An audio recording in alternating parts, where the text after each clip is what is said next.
The blizzard was so thick the world looked erased, but nothing prepared Officer Grant Parker for what he found beneath that cabin porch. His canine partner, Rex, wasn't barking at danger. He was begging someone to stay alive. I share news stories here every day, and I would really appreciate it if you hit subscribe and liked my video. Now, let's jump back into my story. I'm sure you'll love it if you keep listening till the end. And tell me from which part of the world you are watching this story. I am interested to know how far away this story traveled. The storm crashed through the forest, burying every trail and silencing every sound except for the frantic rhythm of Grant's heartbeat. Minutes earlier, a distress signal had pinged from a landline in an abandoned cabin. No voice, no message, just a single call for help. But Rex had sensed something even before the radio crackled. His body was tense, eyes locked forward, breath sharp. Urgent. Patrol SUV crawled through the storm. Rex suddenly exploded toward the cabin the moment the door opened.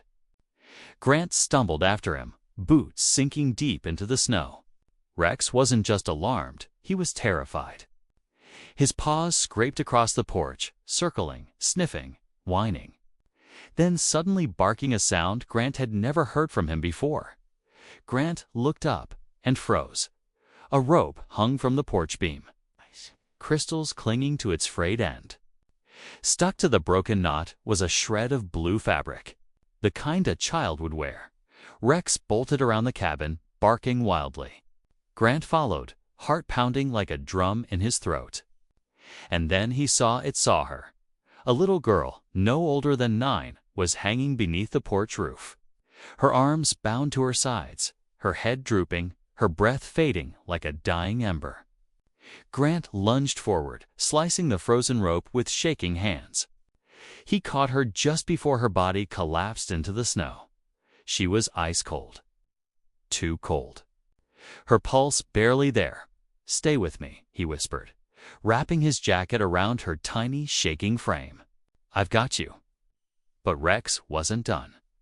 The German Shepherd snapped to attention, nose lifting toward the woods, growling. Someone else was nearby.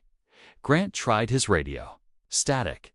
No backup. He carried the girl Lily through the storm to shelter behind a fallen tree.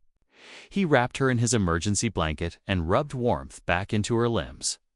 But the bruises on her wrists, the fear etched into her pale face, the way she clung to his shirt when she whispered help, told him she had endured more than cold. She wasn't alone. Rex tore through the snow again, barking in that sharp, urgent rhythm that meant one thing. A live Grant followed Rex to a deep mound of snow. The dog dug violently, faster and faster. Grant dropped to his knees and clawed through the snow with him. A pink mitten appeared, a tiny frozen hand, a face blue, still lips cracked from the cold. But then a breath, the faintest gasp. Another little girl. Emma. Grant lifted her carefully and carried her back to Lily. Both girls were fading, bodies trembling violently as hypothermia tightened its grip.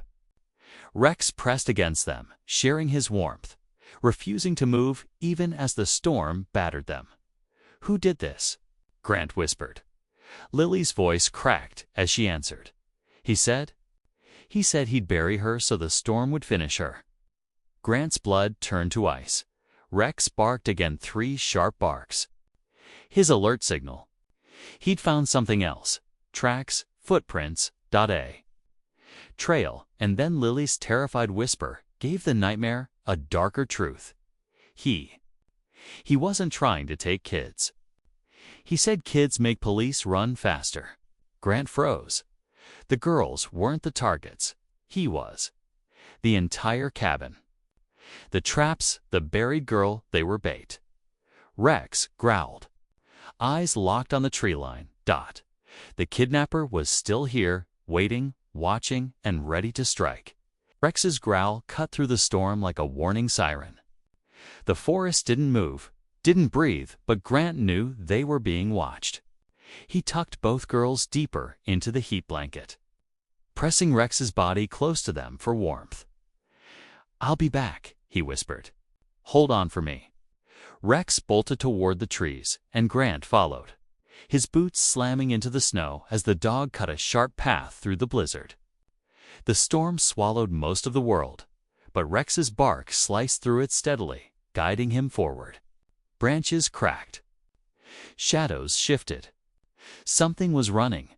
The kidnapper, a figure, sprinted between the trees, frantic and feral.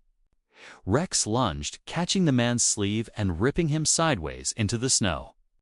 But the man fought like something wild, rolling, kicking, brandishing a knife. Grant shouted for Rex to back off, but the dog was locked in.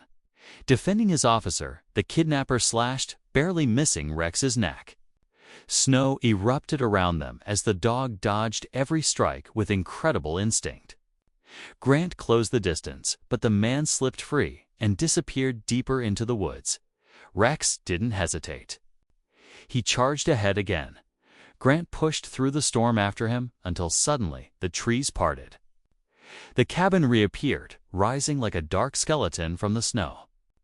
Rex circled the porch, then darted to the side of the cabin where a strange mound of snow sat unnaturally still. He pawed at it, digging fast.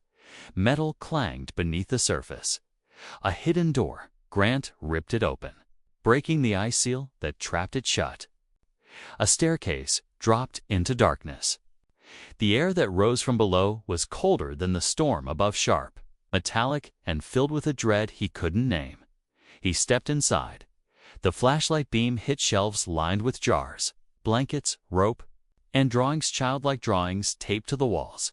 Crude shapes, smiling faces, crossed-out eyes. A map lay spread across a table. Forest trails circled in red. Some marked with dates, some with times, and at the bottom, one name scribbled repeatedly: Grant Parker. Grant felt the world tilt. Rex growled sharply, snapping Grant back to reality. Heavy boots slammed above them. The man was back.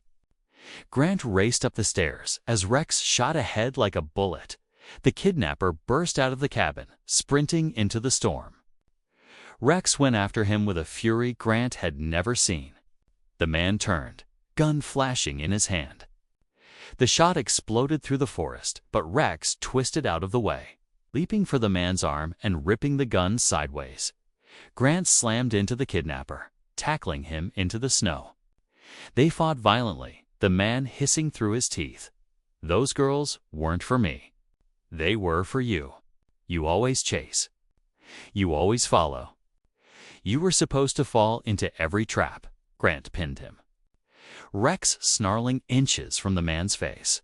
"It's over," Grant growled. And this time, it was. Backup lights soon tore through the trees like salvation.